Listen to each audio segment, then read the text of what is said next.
que vayamos juntos a el libro de los Hechos de los Apóstoles, o Hechos del Espíritu Santo, o simplemente el libro de los Hechos.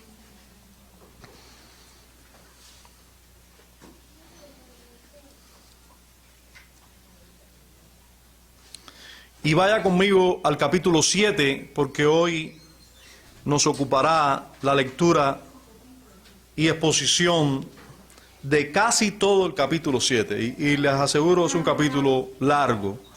Así que, si usted tuviera la posibilidad de tener 2 cojines, póngase. No por la extensión del texto creo que debamos tener una exposición más larga. Usted va a ver que aunque vamos a exponer estos 53 versos, vamos a leer hasta el verso 53, no por eso necesariamente tendremos que predicar mucho más de 1 hora como acostumbramos a predicar desde aquí.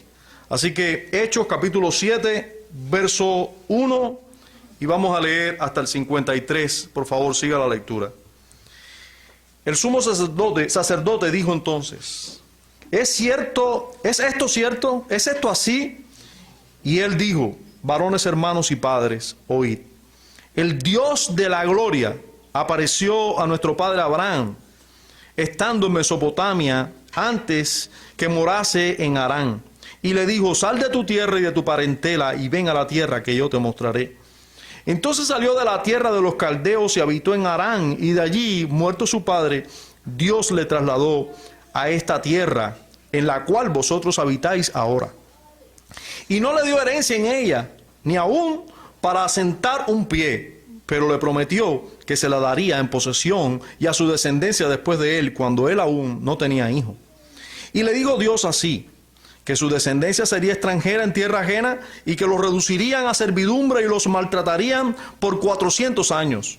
Mas yo rogaré, dijo Dios, a la nación, yo juzgaré, dijo Dios, a la nación de la cual serán siervos, y después de esto saldrán y me servirán en este lugar. Y le dio el pacto de la circuncisión, y así Abraham engendró a Isaac, y le circuncidó al 8º día, a Isaac a Jacob, y Jacob a los 12 patriarcas.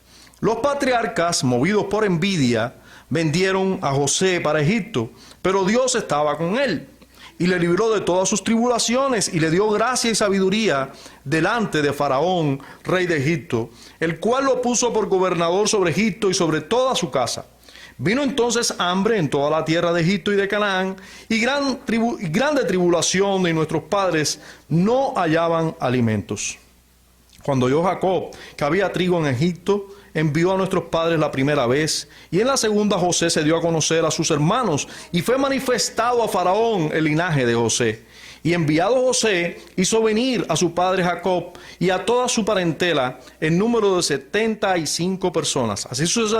Así descendió Jacob a Egipto, donde murió él y también nuestros padres, los cuales fueron trasladados a Siquem y puestos en el sepulcro que a precio de dinero compró Abraham de los hijos de Hamor en Siquem. Pero cuando se acercaba el tiempo de la promesa que Dios había jurado a Abraham, el pueblo creció y se multiplicó en Egipto, hasta que se levantó en Egipto otro rey que no conocía a José.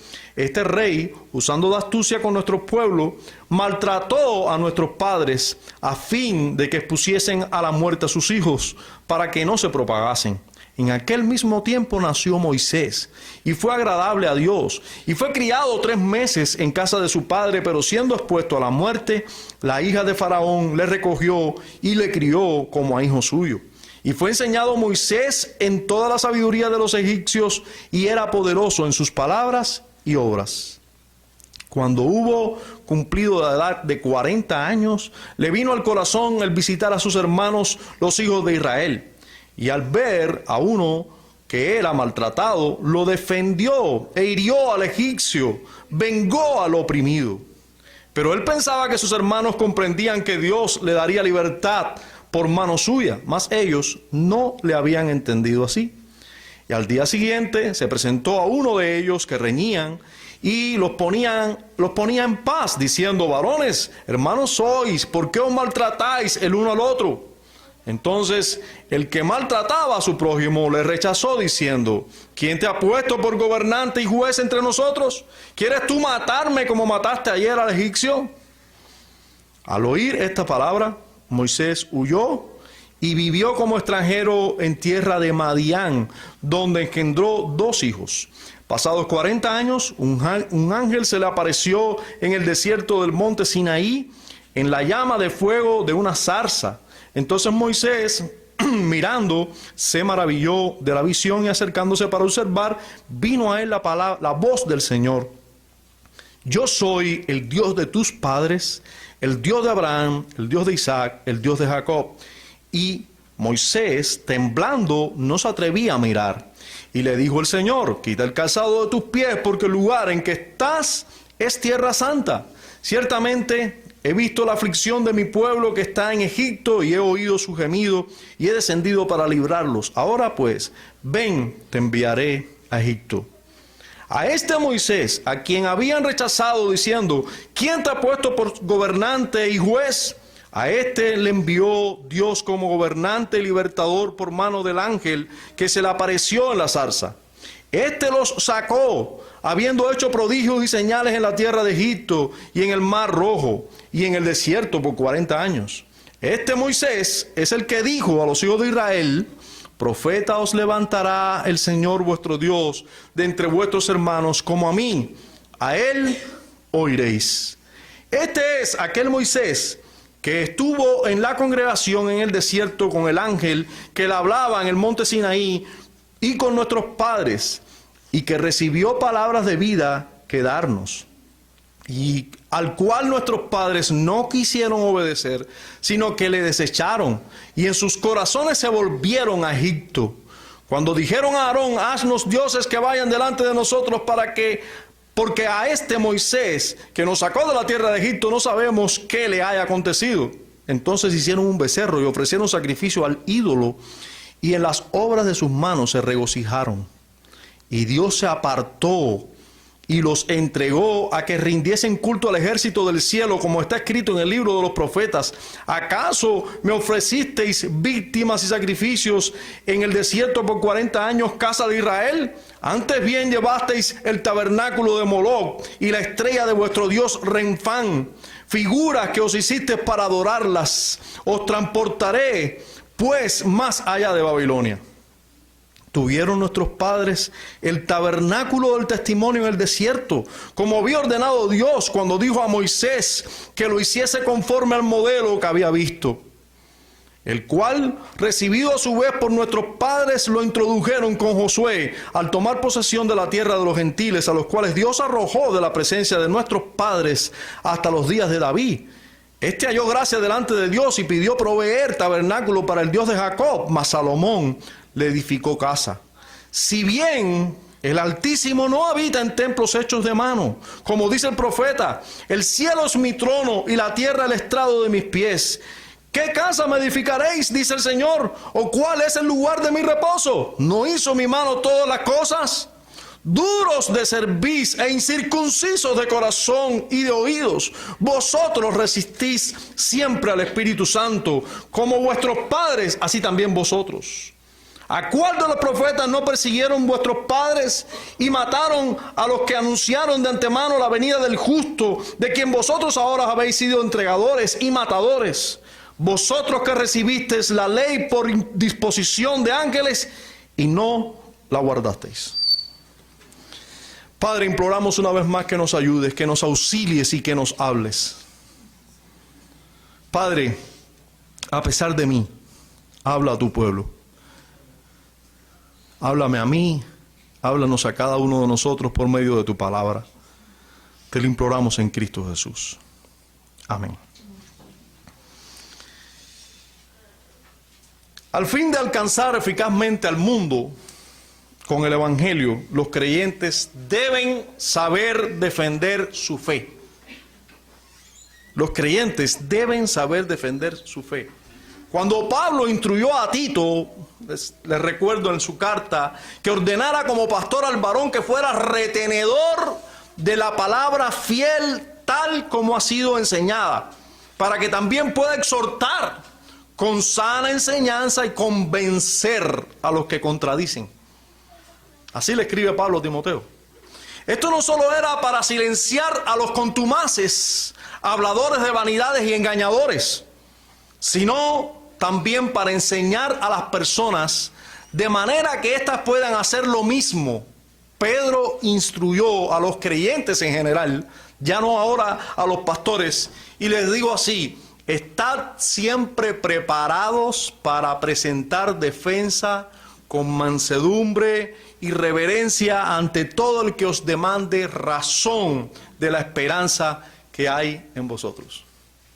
Eso es primera de Pedro, capítulo 3, versículo 15. A todos los creyentes se les dice: estad siempre preparados para presentar defensa con mansedumbre y reverencia ante todo el que os demande razón de la esperanza que hay en vosotros. Por desgracia, muchos cristianos no pueden hacer eso. O muchos que se dicen cristianos no pueden hacer defensa con mansedumbre, con sabiduría, con verdad. Por tener poco o ningún entendimiento acerca de lo que creen.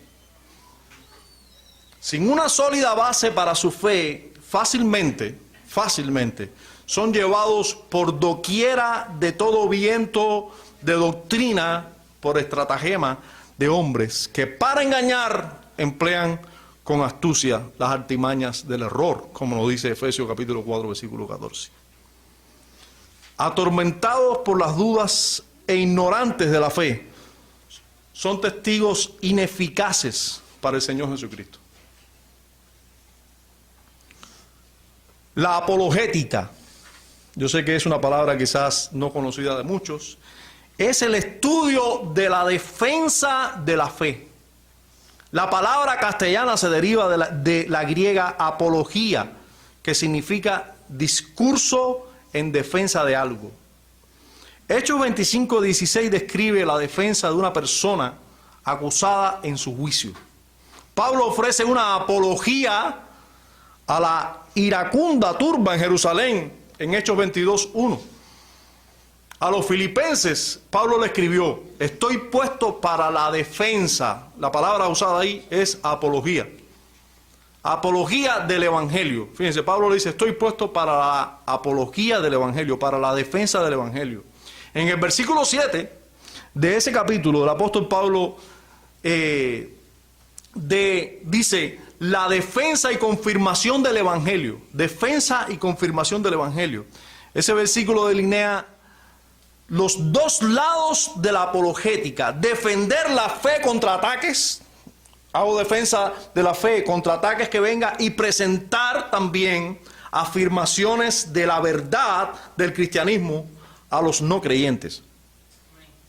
Ambas cosas se resumen en la palabra apología o defensa del Evangelio. Pablo no solo era experto en presentar el Evangelio a los no cristianos, sino también uno de sus más hábiles defensores de los ataques. Hechos 17, versículos 2 y 3 describe a Pablo, el apologista en acción. Dice: y Pablo, como acostumbraba, fue a ellos y por 3 días de reposo, por cierto, cada día del Señor era cuando lo hacía, en este caso se refiere a los días de reposo que guardaban los judíos, porque él iba a las sinagogas antes de él a adorar.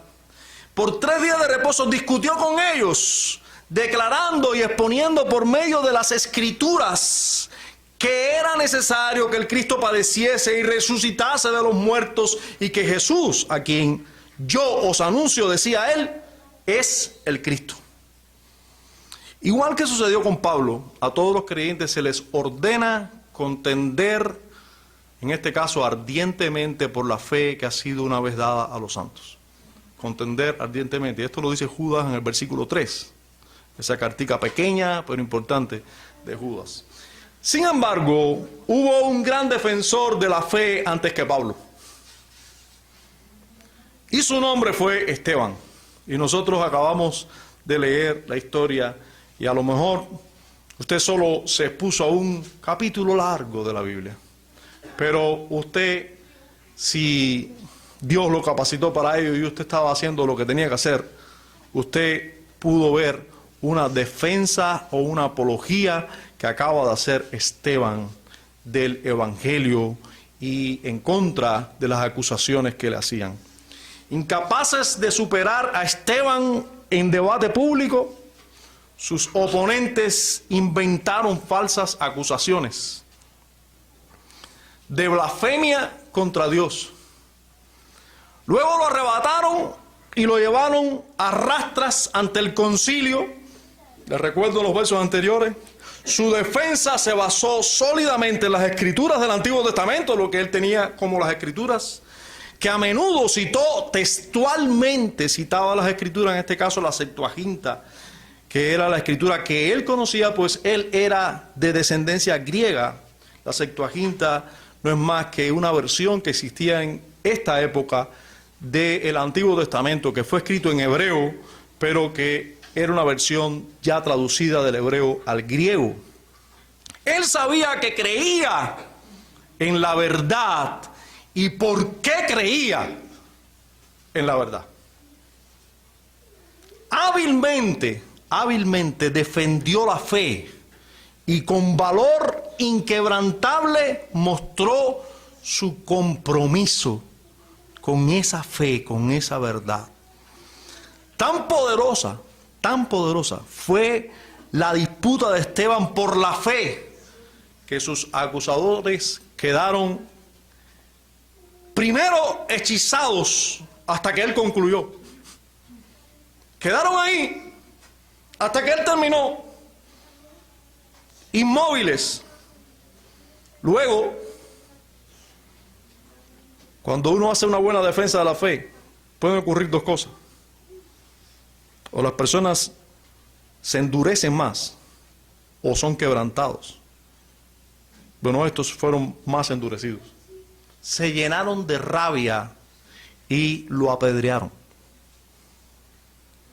Con el inicio del capítulo 7 empieza el juicio a Esteban. La parte principal del capítulo consta de la defensa del mártir frente a las falsas acusaciones que le impusieron. Lo acusaron de blasfemar de Dios, de blasfemar de Moisés, de blasfemar de la ley y del templo. Esas son las acusaciones más graves en la sociedad judía. De esas acusaciones, él tuvo que defenderse. Vamos a revisar este capítulo de manera breve. Usted pudiera estudiarlo más profundamente. Nosotros, por cuestión de tiempo, lo vamos a hacer quizás un poco deprisa, pero logrando entender el contenido de este capítulo. Vamos a revisar primero las acusaciones en contra de Esteban.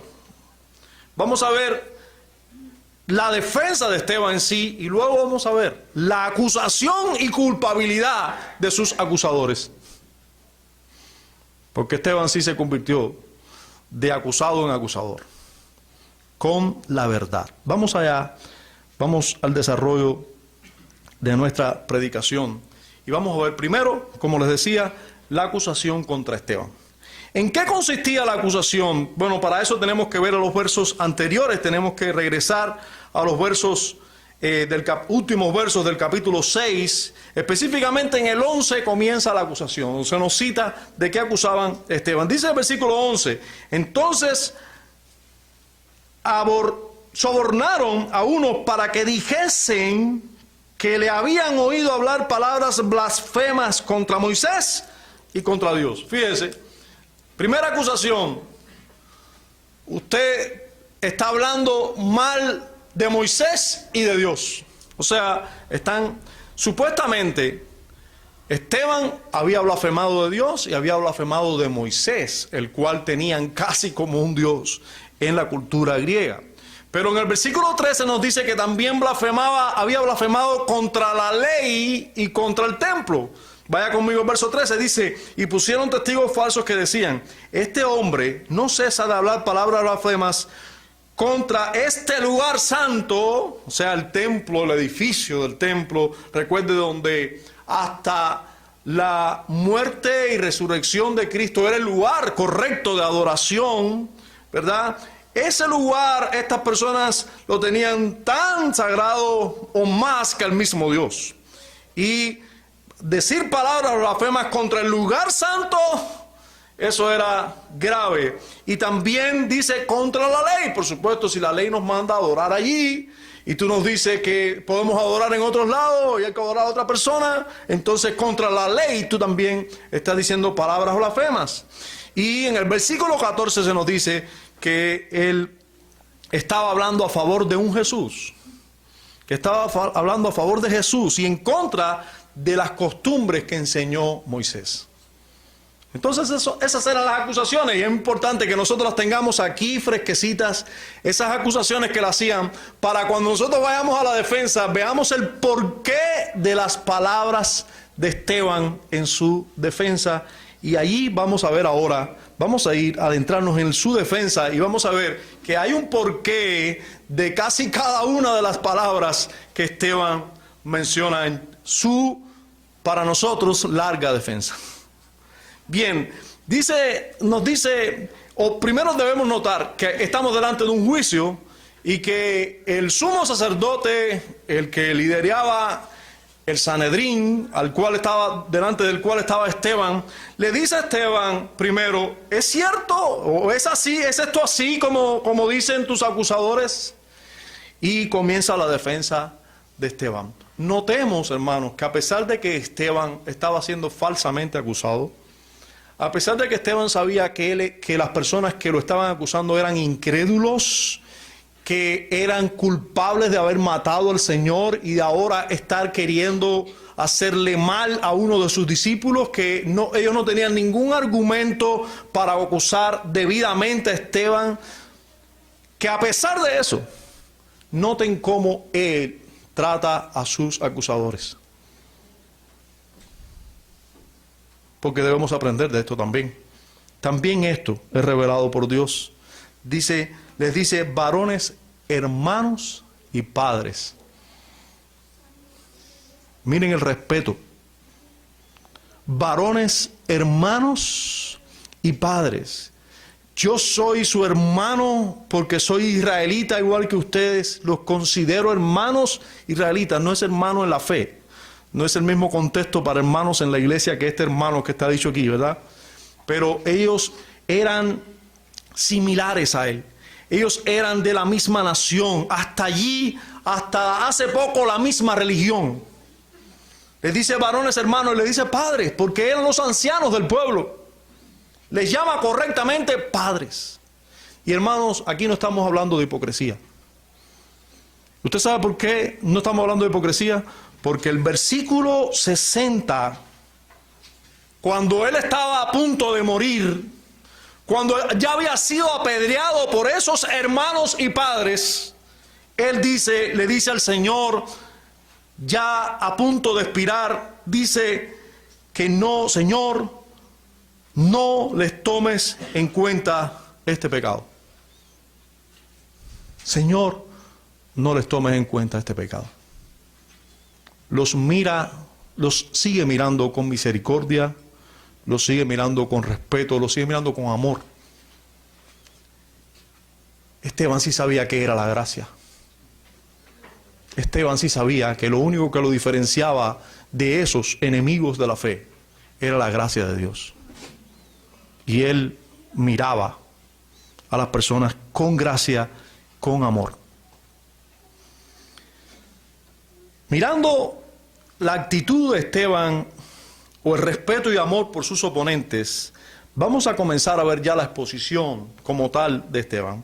Él comienza diciéndole a ellos, varones, hermanos y padres, oíd, y comienza a hacer una exposición. Y noten cómo lo primero, él va a hablarnos primero de Abraham, después nos va a hablar un poco de José y Jacob, y después va a hablarnos de Moisés. Recuerden ustedes que la acusación que ellos le hacen es hablar mal de Moisés. Bueno, él habla abundantemente de Moisés, pero antes de esto comienza por Abraham. Pero antes de hablarles de Abraham, note con la frase que él comienza diciendo, el Dios de la gloria, del cual ustedes me acusan de blasfemar. Yo considero que Él es el Dios de la gloria. Y hermanos, el comienzo de Esteban comienza el Dios de la gloria, el comienzo de su defensa. Realmente así comienza todo con Dios.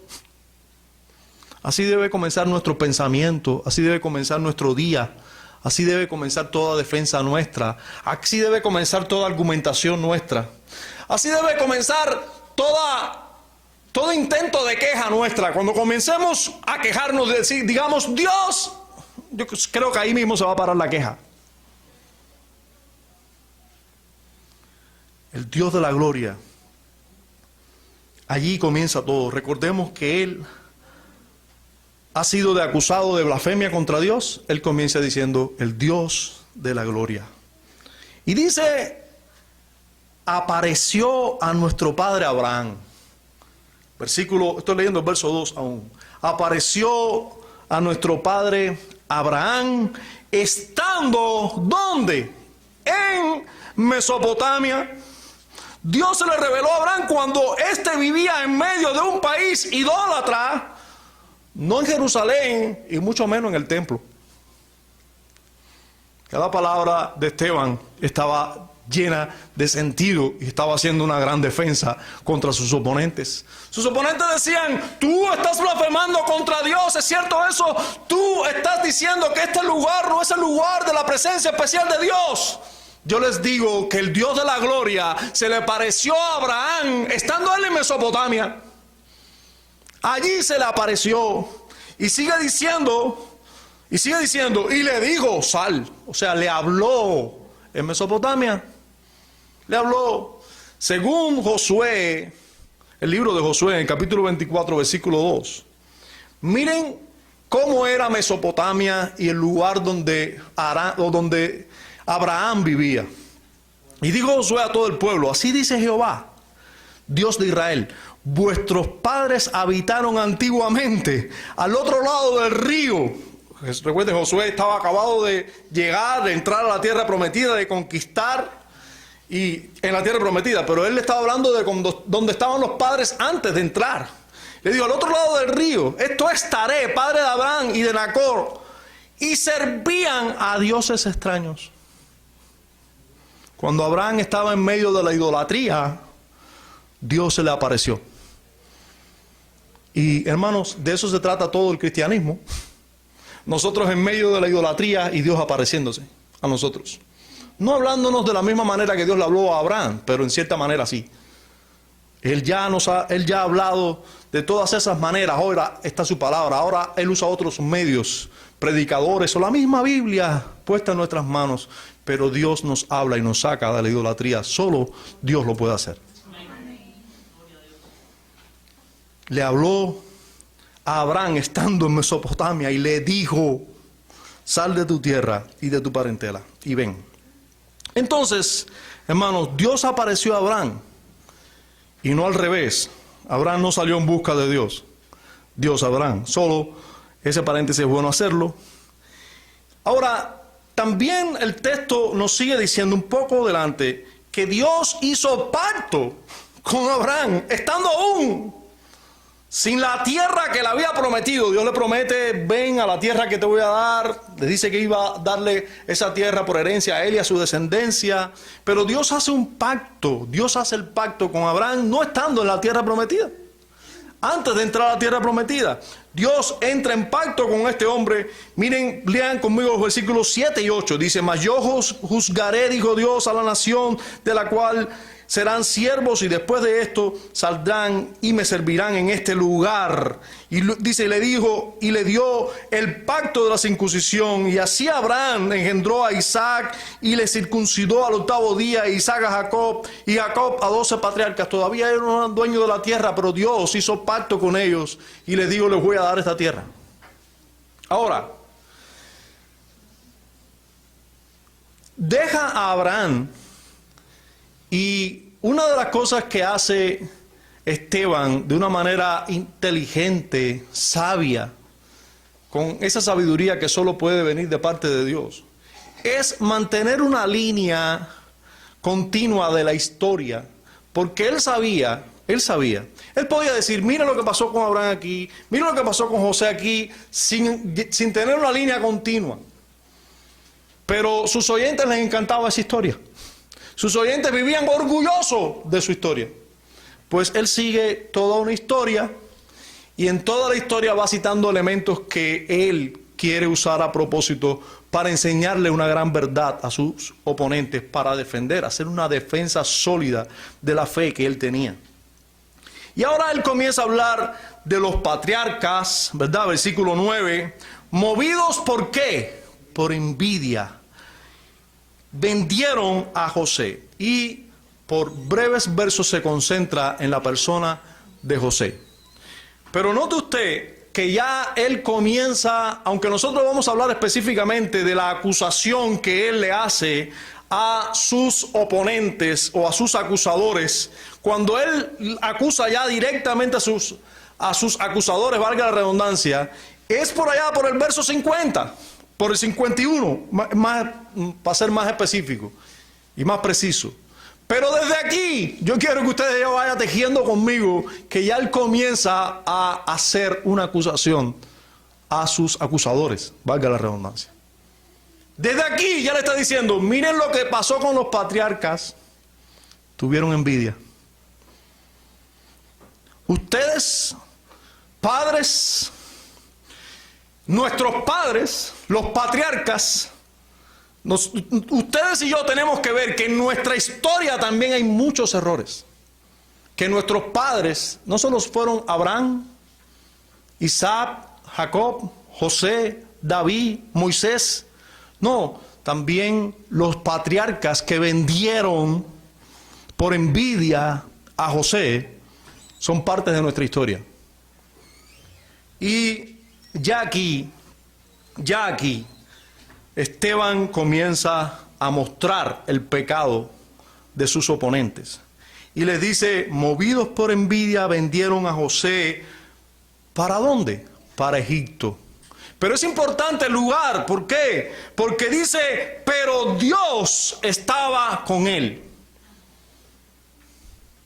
Y eso nos dice muchas cosas. Nos dice, como por ejemplo, que no es que José estaba con Dios. No. Es que Dios estaba con José. ¿Y por qué José tenía una vida tan piadosa? ¿Por qué vemos un José que no se le ve prácticamente defectos en su vida? Porque Dios estaba con él. Porque Dios estaba con él. Ahora, eso es lo que dice la Escritura. Dios estaba con José. ¿Pero dónde estaba José? ¿En Jerusalén? ¿En el lugar donde edificaron el templo? No. José estaba en Egipto. ¿Puede Dios estar con alguien en Egipto? ¿En ese lugar y ese centro de idolatría? Sí, Dios puede estar allí también. Esteban se estaba defendiendo contra su acusación, contra la acusación de que él hablaba blasfemias contra el lugar santo. Dios puede ser adorado ahora en todo lugar. Nuestro Señor dijo, en espíritu y en verdad, vendrá el tiempo donde ni en este lugar, ni en Jerusalén, sino que Dios está buscando verdaderos adoradores que lo adoren en espíritu y en verdad. No hay un lugar especial de la adoración de Dios físico hoy en día. Donde está su iglesia, ahí Él está. Donde quiera que estén dos o más reunidos en su nombre, allí Él está. Hermanos, José en Egipto, Dios estaba con él. No en Israel, ni en el templo, y sin embargo Dios estaba con él. Los patriarcas, incluyendo José, están enterrados ¿dónde? Ese es otro de los argumentos que usa Esteban. Esteban sigue hablando y llegamos al verso 16 y dice así, los cuales fueron trasladados a Siquén. O sea, ustedes ya leímos la historia. Los patriarcas, porque hay hambre en toda la tierra. Jacob se entera que en Egipto hay productos que se pueden comprar y envía a sus hijos allá. La primera vez no, pero la segunda José se revela a sus hermanos. Verso 16, José manda a buscar de nuevo a su padre. Hay que enterrar a su padre y luego todos los patriarcas también son enterrados. ¿Dónde? Dice el versículo 16, los cuales fueron trasladados a Siquén y puestos en el sepulcro que a precio de dinero compró Abraham hacía años de los hijos de Amor en Siquén. El asunto es que fueron trasladados los restos de Jacob, pero también luego lo de todos los patriarcas y también los de José. José dio mandamiento de que se enterrara allí, también en aquel lugar, en Siquén. ¿Y qué me dice eso, pastor? Qué importante es usar el mapa en la Biblia. A veces nosotros vemos la Biblia con mapas y decimos, ¿para qué estarán los mapas estos aquí atrás? Si tenemos algunos creyentes, hasta se atreven a, si les hace falta un pedacito de papel, cogen ese papelito de atrás. El mapa. El mapa también es necesario. Porque ¿qué cosa es Siquén? Bueno, Siquén es una ciudad, es un lugar geográfico que en esta historia es importante, porque aquí se está hablando de un lugar importante, el templo. ¿Y dónde está el templo? En Jerusalén. ¿Y Siquén? Porque Siquén es un lugar importante donde se enterraron los patriarcas y José y Jacobo. Es un lugar importante. ¿Y dónde queda? En Samaria. ¿Cómo en Samaria? Allí en esa tierra. En la tierra de Samaria, ese es un lugar donde están enterrados nuestros patriarcas, sí. En Samaria, usted sabe que el capítulo 8, el capítulo que le sigue a este capítulo, mira niños, este es el capítulo 7, después le sigue el 8. En el capítulo 8 se nos va a enseñar cómo el evangelio llegó a Samaria. Los judíos pensaban que solo en Israel había salvación. Estos pensaban que de aquí, este era el centro de la tierra, todos tienen que venir aquí. Dios dijo, no, me seréis testigos en Jerusalén, sí, pero en Samaria, en toda Judea, en Samaria hasta lo último de la tierra. Hay que salir y expandir el reino de Dios. En Cristo son benditas todas las naciones de la tierra. Ellos no querían salir.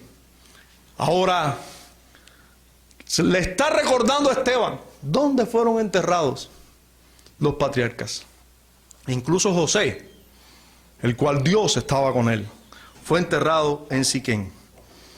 Entonces, Esteban se está defendiendo con cada palabra que usa de sus acusadores. Dios sigue siendo exaltado por Esteban en toda su defensa. Fíjense cómo el verso 17 dice, pero cuando se acercaba el tiempo de la promesa que Dios había jurado a Abraham, el pueblo creció y se multiplicó en Egipto. Esteban durante toda su defensa está exaltando a Dios, tal cual le acusaron de haber blasfemado. Bueno, Dios es el Dios que causa todas las cosas según Esteban. Dios es el Dios que gobierna según Esteban. Cuando Dios le prometió a Abraham, 400 años van a estar sometidos por una nación, pero yo los voy a librar y yo voy a juzgar a esa nación. Y aquí Esteban dice, y cuando llegó el tiempo, Dios prometió, Dios cumplió. Dios sigue siendo exaltado. Y luego comienza la historia de Moisés. Y en Moisés él se detiene desde el verso 20 hasta el verso 50. ¿Ustedes dicen que yo hablo mal de Moisés? Pues me van a escuchar hablar de Moisés. Comienza hablando, por supuesto, de su nacimiento en el versículo 20. Ese nacimiento que también fue providencial cuando había astucia para matar a todos los niños, los varones. ¿Usted recuerda la astucia que usó el príncipe de Egipto, Faraón, para que mataran? Puso a 2 parteras y que matara a todos los niños, los varones del pueblo de Israel. Dios, aún así, se las arregló porque Dios es todopoderoso para guardar a muchos y en especial guardó a José. Dice el versículo 20 que a Moisés, y dice el versículo 20 que Dios amó a Moisés. Dice el verso 20, es increíble, ¿verdad? Dios amó a Moisés, un niño nacido de Adán, descendiente de Adán, un pecador. Sí. ¿No ven cómo la Biblia asombrosamente nos dice que lo amó? Amó a Moisés. Dice, en aquel mismo tiempo nació Moisés y fue agradable a Dios. Agradable a Dios. ¿Qué había hecho Moisés? Nada. Ni bueno ni malo, solo era un hijo de Adán más. Pero Dios lo amó. Y Dios se gozó en él y lo salvó. Le aplicó, por supuesto, los méritos de Cristo. Solo así puede ser justificado un ser humano. Ahora, este hombre amado por Dios, enseñado por los egipcios, dice el versículo 22, y fue enseñado Moisés en toda la sabiduría ¿de quién? De los egipcios. Ustedes me están diciendo a mí que yo estoy hablando blasfemias de Moisés. ¿Qué dije de Moisés? Déjenme recordarle que Moisés fue enseñado por los egipcios. Yo estoy hablando mal porque estoy diciendo que la salvación es para todos los hombres, no solo los israelitas. Y es bueno que sepan eso porque la palabra todos en la escritura a veces se refiere exactamente a todos los hombres, ¿verdad? Pero a veces se está refiriendo a grupos de personas. Déjenme decirles que Moisés fue enseñado en Egipto y sin embargo él estaba siendo así sabio y poderoso en palabras y en obras, y enseñado en Egipto, no enseñado en Jerusalén, no enseñado en el templo ni por los fariseos o por los escribas o por los intérpretes de la ley, ni por Gamaliel, enseñado en Egipto. Pero así aún Dios lo puede guardar y hacer un instrumento suyo. Ahora, Moisés también fue en cierto momento malentendido por sus hermanos. Y era Moisés. Y no lo entendían. Que ustedes no me entiendan a mí, lo entiendo perfectamente. Está diciendo Esteban. Fíjense en el verso 25, dice, pero él esperaba que sus hermanos comprendían que Dios les daría libertad por mano suya, mas ellos no lo entendieron así. Y dice el versículo 27, además que lo rechazaron, dice, entonces el que maltrataba a su prójimo le rechazó diciendo, ¿quién te ha puesto por gobernante y juez sobre nosotros? Moisés también fue malentendido o no entendido y también rechazado por sus hermanos. Ahora, a Moisés se le aparece el ángel de Jehová en el desierto de Madián. ¿En Madián? Donde los madianitas, bueno, en el desierto de Madián, había un monte llamado Sinaí. Era bien lejos de donde vivía Moisés.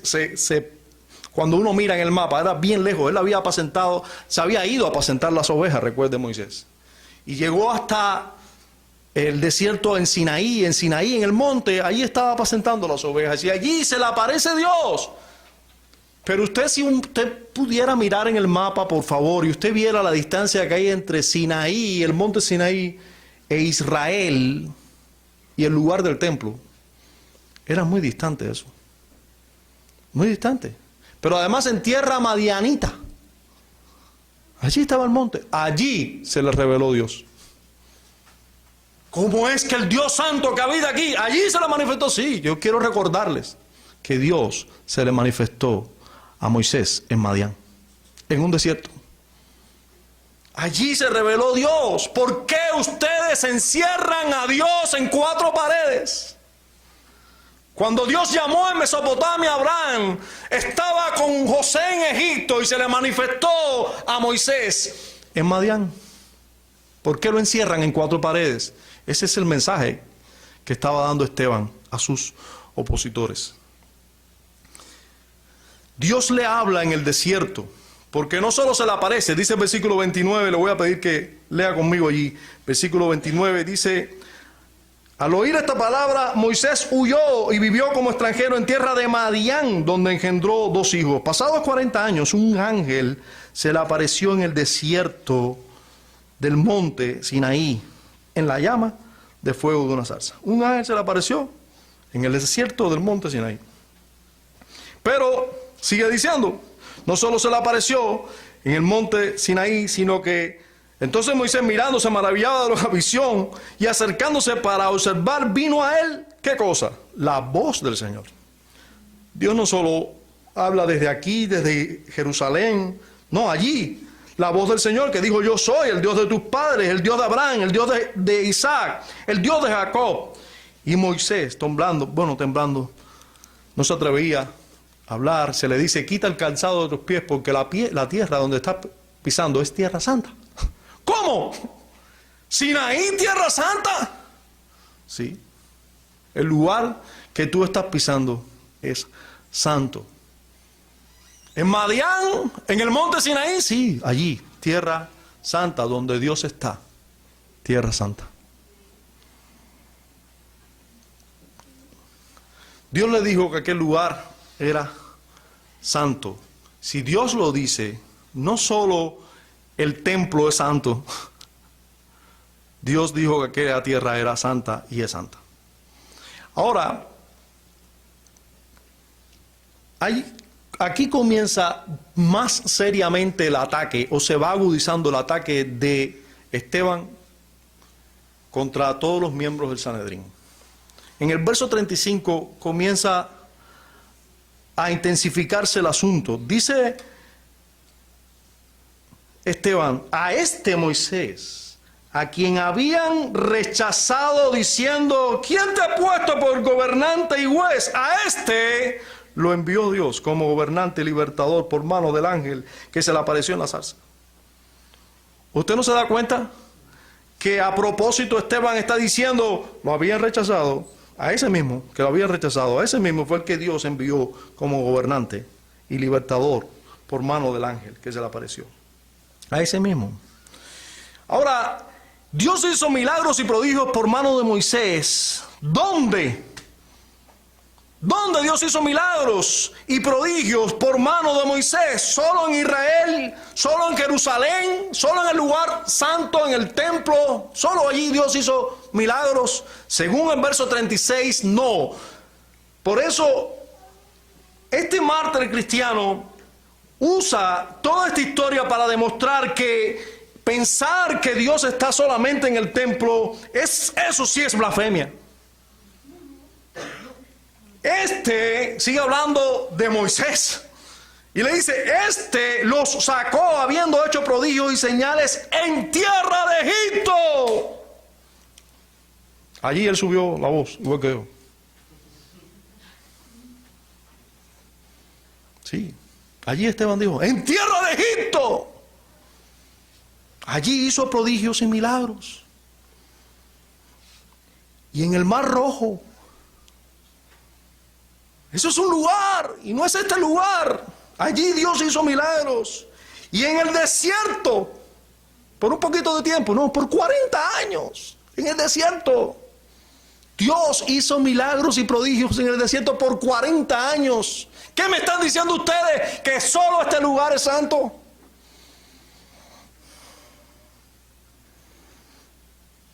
Miren cómo dice otra vez: este Moisés.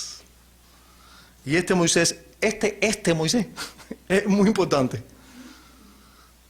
Fíjense, él usa esta frase, este Moisés. Yo les voy a pedir, si usted después se expone al texto y usted lo sigue estudiando, note cómo usa la frase este Moisés. Ustedes me están acusando de que este mismo Moisés los acusa a ustedes.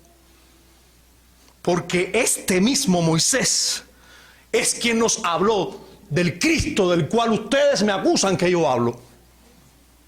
Y eso lo dice ahora en el verso 37. Este Moisés es el que dijo a los hijos de Israel: profeta os levantará el Señor, vuestro Dios, de entre vuestros hermanos, como a mí. A él oiréis. A él oiréis. Es este Moisés el que los acusa a ustedes. Es este mismo Moisés el que nos habló de Cristo. Es este Moisés. Ahora nos lleva a una porción importante. Ahora nos va a hablar de aquella revelación especial de Dios en el monte Sinaí. No solo con Moisés, ahora con el pueblo de Israel. Y ahora sí se va a poner seria la acusación. Porque mientras va avanzando en la historia, el pueblo de Israel cada vez se vuelve más apóstata. Y entonces Esteban tiene más argumento para hablarle de la apostasía en la que ellos estaban.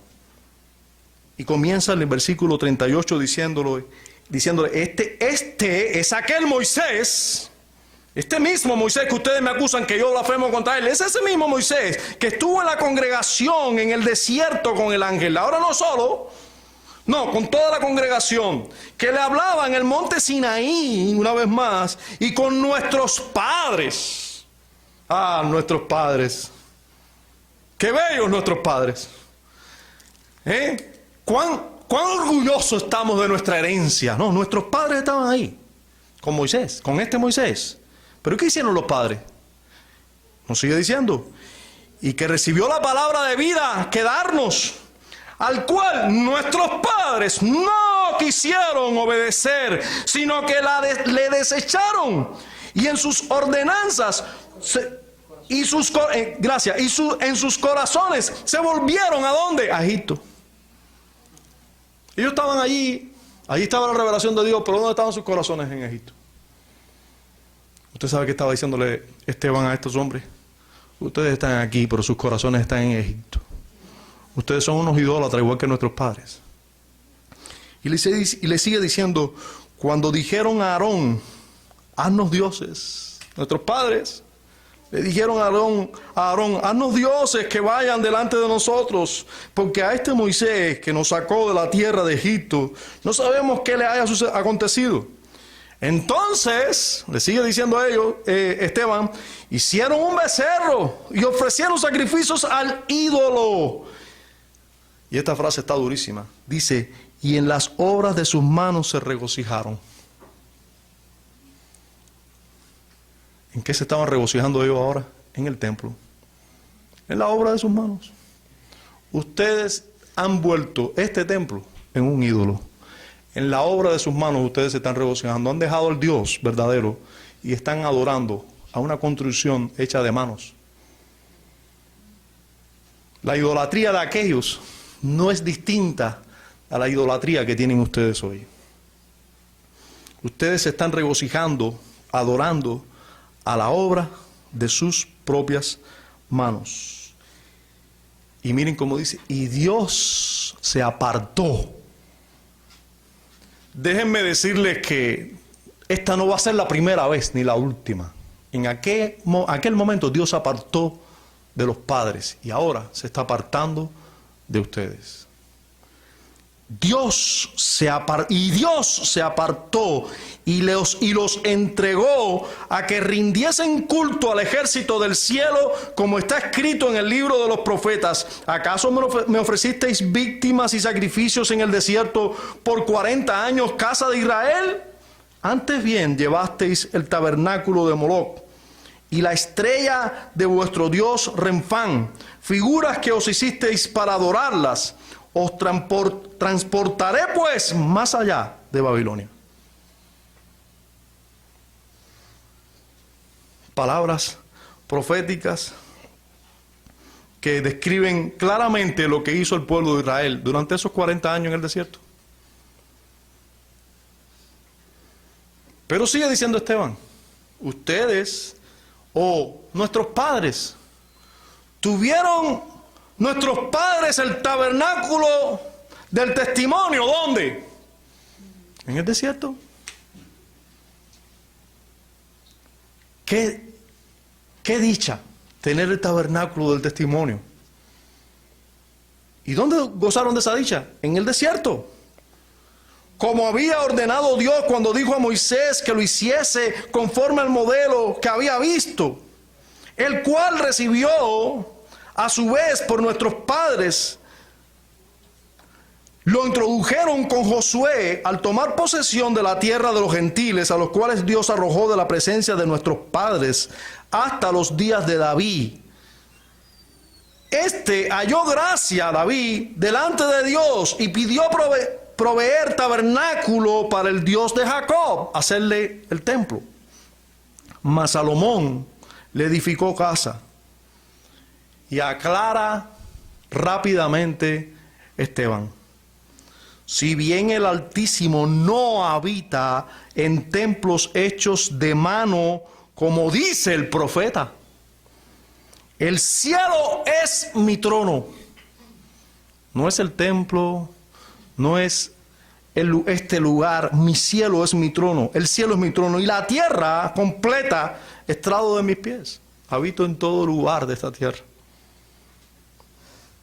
Mis pies están puestos sobre toda la tierra. ¿Qué casa me edificaréis? Dice el Señor. ¿O cuál es el lugar de mi reposo? ¿No hizo mi mano todas estas cosas?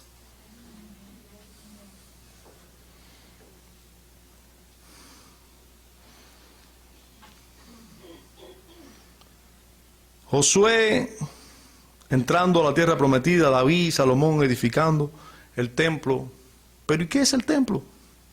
Dios no está confinado a habitar solo en un edificio. Eso es lo que está diciéndole aquí claramente. E inmediatamente, habiendo explicado claramente, Él les dice de manera más directa a sus acusadores: duros de cerviz. Ustedes no se inclinan delante de Dios. Ustedes están orgullosos. No inclinan su rostro delante de Dios verdaderamente. Ustedes son unos idólatras. Ustedes son circuncidados físicamente, pero su corazón está incircunciso. Y sus oídos también están incircuncisos. Ustedes no escuchan la voz de Dios. No quieren escuchar la voz de Dios. Les dice: vosotros resistís siempre. Y aquí los acusa directamente. Incircuncisos de corazón y de oído, resisten al Espíritu Santo. Sin duda el Espíritu Santo ha estado en medio de ustedes. El tabernáculo, bueno, toda la historia, Dios ha estado al lado de ustedes. No en este lugar nada más, en todo lugar. Pero ustedes han estado siempre resistiendo al Espíritu Santo. Y también las acusaciones siguen aumentando, porque les sigue diciendo: ¿a cuál de los profetas? O sea, ustedes lo han hecho como vuestros padres, así también vosotros. Ustedes son idénticos a sus padres. Y por cierto que ahí Esteban se quita. Hasta ahora había dicho nuestros padres, ¿verdad? Ahora dice: esos son sus padres. Porque es lo cierto. Es lo cierto. Él se separó. Vuestros padres, así también vosotros, siempre resisten al Espíritu. Y luego le dice: ¿a cuál de los profetas no persiguieron vuestros padres? Basta que tú leas las Escrituras para que veas la vida de los profetas. ¿Cómo fue? Y cómo no le creyeron a la mayoría de ellos y vivieron perseguidos por los mismos judíos. ¿A cuál de los profetas no persiguieron vuestros padres y mataron a los que os anunciaron de antemano? ¿A quién? ¿La venida de quién? La venida del justo, de quien vosotros ahora habéis sido entregadores y matadores. Ustedes, aquellos los anunciaron, los profetas anunciaron al justo, ellos los persiguieron y los mataron. ¿A quién no mataron? ¿A quién no persiguieron vuestros padres? ¿A quién de los profetas, el que les hablaba del justo? Bueno, ahora vino el justo y ustedes son sus asesinos. Ustedes son idénticos a ellos, idénticos. Ahora ellos mataron al Mesías, pero también son culpables, además de todo ello, de haber recibido la ley directamente de Dios por disposición de ángeles y no guardarla. Esa es la última acusación que le hace. Vosotros, versículo 53, vosotros que recibiste la ley por disposición de ángeles y no la guardasteis. Ángeles vinieron a darles la ley y ustedes no la guardaron. Hermanos, todos los santos debemos estar siempre preparados para hacer defensa del Evangelio de una manera similar a la de Esteban. Pero ello requiere que de veras tengamos la preparación que tuvo Esteban con las Escrituras. Aquí Esteban citó no solo la historia de la redención, cómo Dios se le apareció indistintamente a Abraham, luego trató con Jacob, con José específicamente, cómo estaba, pero también él citó los profetas de memoria. Hay que conocer las Escrituras para hacer una buena defensa de la fe. Hay que conocerla. A la vez que las Escrituras deben ser tenidas en cuenta por nosotros como lo que es la palabra del Dios de gloria, diría Esteban. El Dios de la gloria. Esa es su palabra. Nosotros aquí podemos ver claramente, si nosotros hiciéramos un sermón o una predicación biográfica de Esteban, tendríamos que hablar de su conocimiento de las Escrituras, no solo de su conocimiento aquí, de cómo la creía aquí y la podía aplicar correctamente. Él creía lo que leía en la Biblia. Él vivía por esa verdad. ¿Cómo qué tienes tú la Biblia? Piensa un poquito, por favor. Pensemos un poquito. ¿Cómo qué tenemos este libro? Quizás solo como el libro que debes leer para tener más conocimiento religioso. Como el libro que debes leer, quizás, para quedar bien con Dios.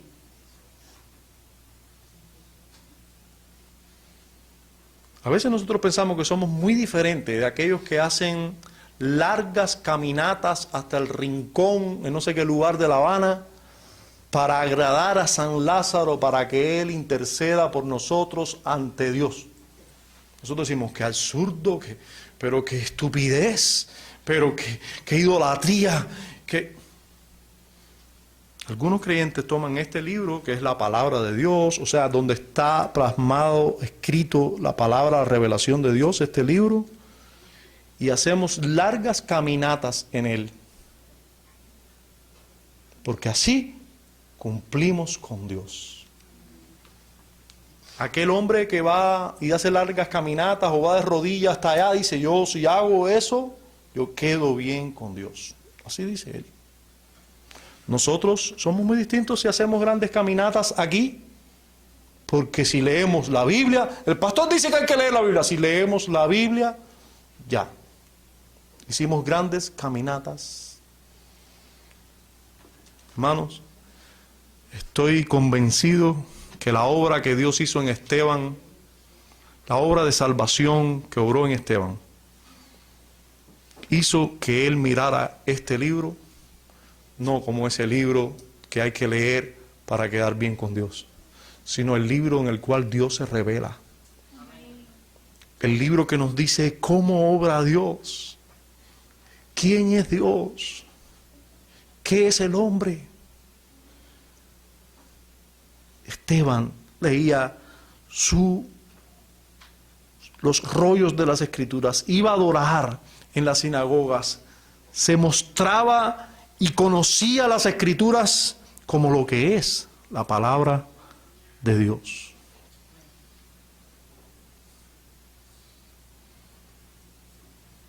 Él diría como la revelación gloriosa del Dios glorioso. ¿Podrás hacer tú una defensa similar a la de Esteban?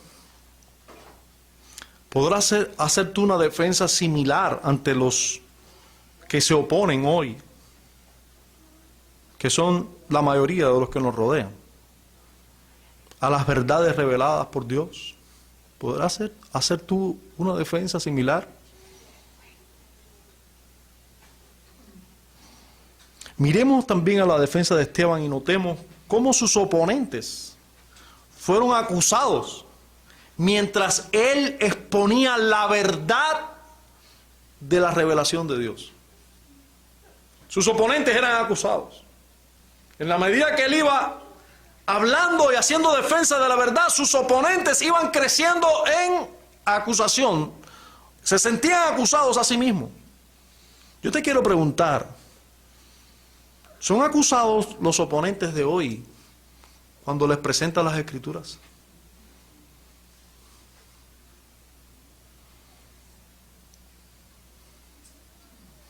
Si no lo son, es porque no estás enseñando la verdad. Porque la verdad de Dios acusa a todo pecador, incluso a los decentes.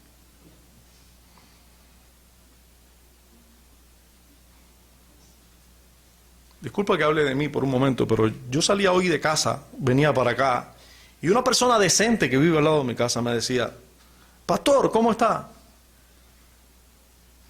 Yo, movido por el Espíritu, porque solo por el Espíritu alguien puede hacer algún bien, y creo que hice algún bien cuando le dije, voy a hacer lo que todo hombre debe hacer un día como hoy. Él se quedó mirando así, como diciendo, ¿qué me dijo, pastor? ¿Ya te diste cuenta que también tú y yo somos acusados por las verdades de la palabra de Dios en alguna medida? ¿En qué posición estás tú? ¿Eres de los que ha recibido mucha revelación como estos? Estos acusadores de Esteban, estos del Sanedrín habían recibido mucha revelación. ¿Eres tú de los que vienes con frecuencia a adorar a esta reunión, a esta iglesia? ¿O frecuentas una iglesia hace mucho tiempo? Cualquiera. Yo te digo y me digo, eso nos hace más deudor de andar en sus caminos y en rectitud de corazón y de acción.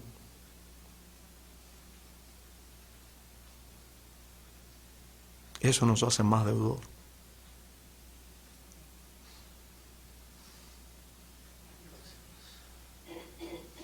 Eso nos hace más deudor. Te recuerdo que no son los oidores de la ley los justos ante Dios, sino los hacedores. ¿Eres tú de los que escuchas el Evangelio y no te has rendido con profundo arrepentimiento ante Dios, ni has creído con profundo amor y agradecimiento ante el justo, el Señor Jesucristo? ¿Eres tú de esos? Si no lo has hecho, entonces te sumas a los matadores del Señor Jesús. Te sumas a los que le has matado. Tú matarías a cada profeta de Dios. Tú matarías y matas a Jesús con tu incredulidad y con tu maldad cada día.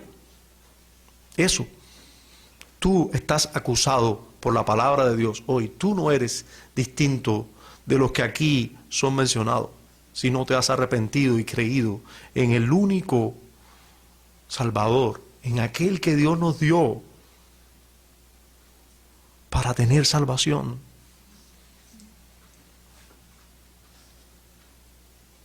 Y yo puedo decir, pero bendito sea Dios.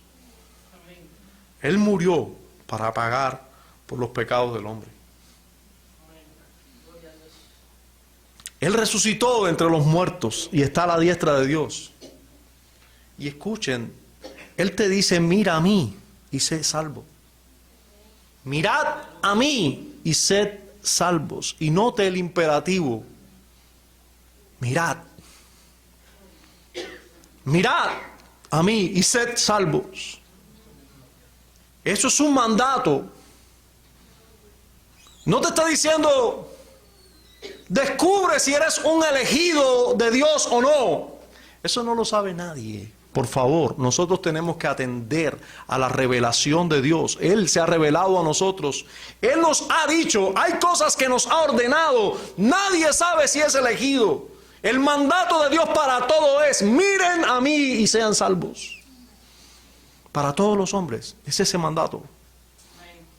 Es esa orden de Dios. Responsabilidad de nosotros obedecerla. Él te dice, arrepiéntete y cree en el Evangelio. En otras palabras, aquí hay una orden de Dios a los hombres. Todos deben arrepentirse y mirar a Él para salvación. Quiero recordarte lo que dijo el apóstol Pablo también en el libro de los Hechos. Pero Dios, habiendo pasado por alto los tiempos de esta ignorancia, ahora manda, escuche bien, manda a todos los hombres en todo lugar que se arrepientan. Manda a todos los hombres que se arrepientan. Esa es la orden de Dios para nosotros. Es una orden de Dios para nosotros. Por favor, note que Él no está diciendo, oh, si tú eres un escogido, ve a la iglesia y adórame. Él dice, Él te manda, arrepiéntete, te manda, te ordena. Solo los que nos hemos arrepentido y creído verdaderamente podemos decir que hemos sido escogidos, pero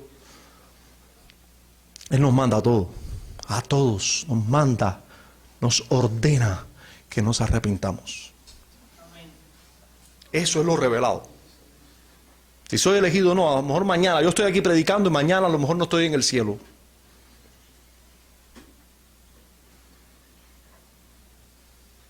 Porque eso no lo sabe nadie. Lo único que me da garantía a mí es que yo viva en arrepentimiento obedeciendo esa orden. Lo único que me da seguridad a mí, alguna confianza a mí es eso. Pero seguro es que Dios me manda, segurísimo, que Dios me manda que me arrepienta. Eso lo tengo que hacer. Eso lo tienes que hacer. Manda a todos los hombres que se arrepientan, por cuanto ha establecido un día en el cual juzgará al mundo con justicia por aquel varón a quien designó. Y ese es Jesucristo. Bendito sea Dios. Bendito sea tu nombre, Dios. Gracias por tu misericordia, paciencia, bondad para con nosotros. Gracias por tu obra en Esteban.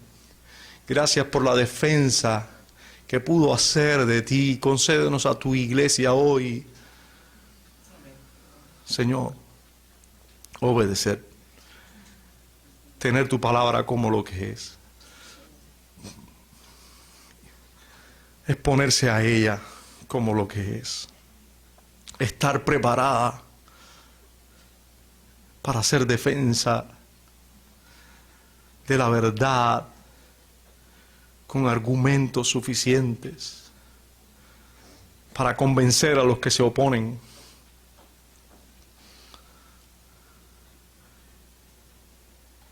Y hoy nos arrepentimos delante de ti, tus hijos, de descuidar tu palabra, de descuidar nuestras acciones.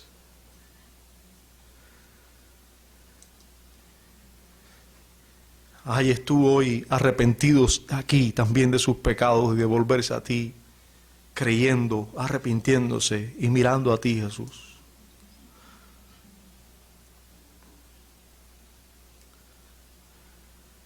Te agradecemos en Cristo por tu palabra, por hablarnos.